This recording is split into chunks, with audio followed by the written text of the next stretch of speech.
Physiology की आज class start हो रही है और इसमें आपका पहला चैप्टर है मानव रचना एवं कार्य की। तो मानव रचना एवं कार्य की होता क्या है, सबसे पहले यही सवाल होता है कि मानव रचना है क्या, कि शरीर की संरचना का अध्ययन ही मानव रचना कहलाता है। और जैसे कि शरीर के अंगों की स्थिति और बनावट क्या है, ठीक है, और उनकी संख्या का पता लगाना ही क्या होता है कि मानव रचना कहलाता है। मतलब बॉडी के पार्ट्स कहाँ हैं, उनका आकार कैसा है और वो आपस में कैसे जुड़े हैं, इसका अध्ययन ही एनाटॉमी में होता है, ठीक है। और फिर इसके बाद में इसकी चार प्रमुख शाखाएं होती हैं। सबसे पहली शाखा होती है सकल शारीरिकी, जिन्हें हम अपनी नग्न आंखों से देख सकते हैं। हमें किसी भी सूक्ष्मदर्शी या फिर किसी भी यंत्र की आवश्यकता नहीं होती।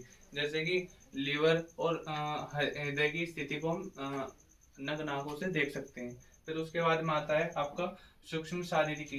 ये शरीर की बहुत ही छोटी शारीरिक संरचनाएं होती हैं, जैसे कि आपकी कोशिकाएं हो गई, ऊतक हो गए, और इनको देखने के लिए आपको सूक्ष्मदर्शी की आवश्यकता होती है, ठीक है।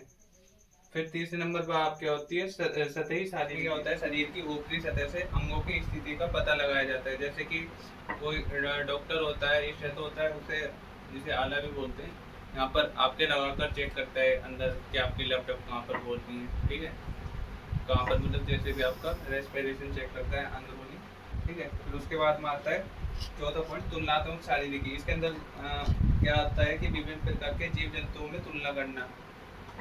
इसमें तुलना करी जाती है, तुलना ऐसी वैसी नहीं, इससे और सिर्फ संरचना के आधार पर ये तुलना कराई जाती है, ठीक है। संरचना के आधार पर तुलना कराई जाती है। हमारे क्षेत्र की ये क्यों पढ़ाया जाता है इसको, ठीक है। इसमें आपके किन किन चीज़ों का अध्ययन कराया जाता है, वो सभी चीज़ इसके अंतर्गत आती है।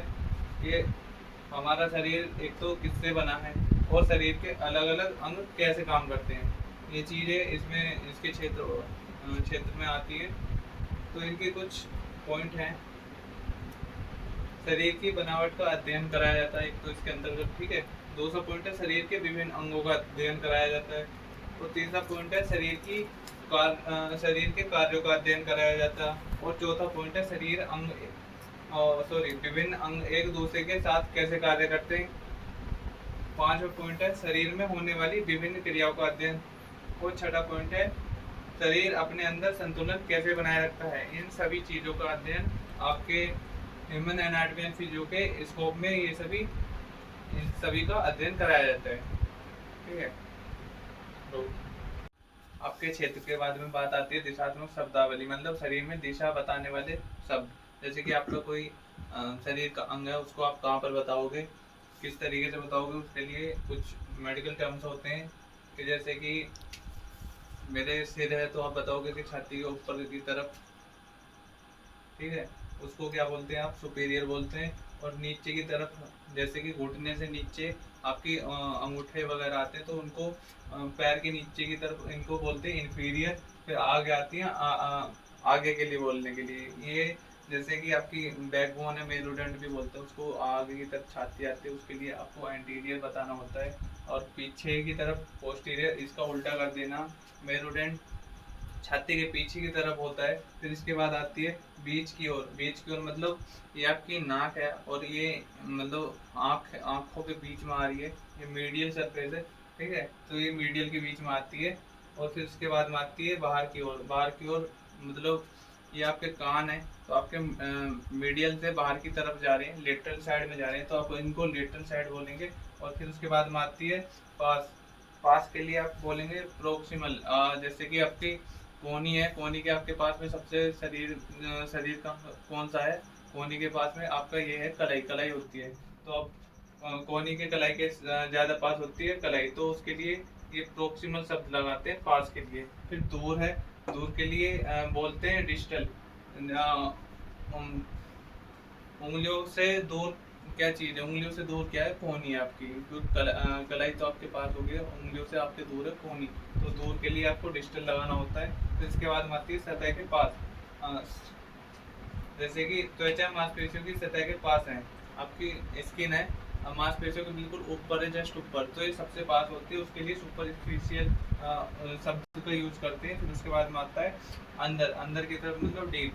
मांसपेशी तो ऐसा जगह अंदर होती हैं, आपकी मांसपेशियां स्किन के नीचे होती हैं, तो इस चीज के लिए डीप शब्द लगाया जाता है, ठीक है। जैसे शब्दावली के बाद चौथा पॉइंट आता है कि शरीर के तल, प्लान्स ऑफ द बॉडी कितने होते हैं। ये मुख्यतः 3 प्रकार के होते हैं, ठीक है।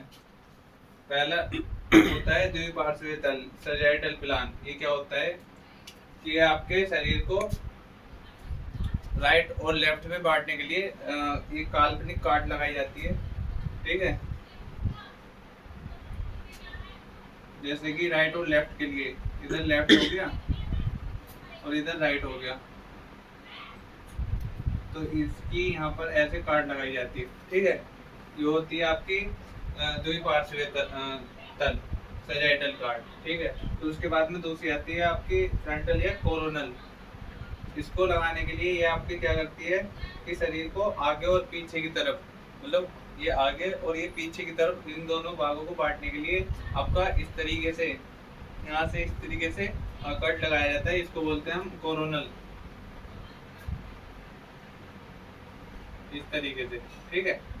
फिर आपका थर्ड नंबर पे आता है हॉरिजॉन्टल। हॉरिजॉन्टल मतलब अनुप्रस्थ, अनुप्रस्थ काट, शरीर को ऊपर और नीचे भागों में बांटने के लिए,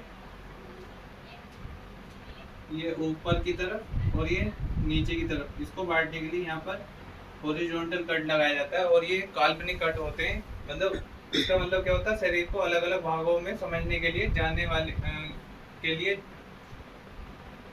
जानने के लिए काल्पनिक काट लगाई जाती है, ठीक है। ये आपका चैप्टर यहाँ पर ही कंप्लीट हो चुका है। उम्मीद है आपको ये काफी सरल भाषा में समझ में आया होगा। इसी तरीके से आसान भाषा में आगे के लिए कल को आपको वीडियो मिल जाएगी। धन्यवाद।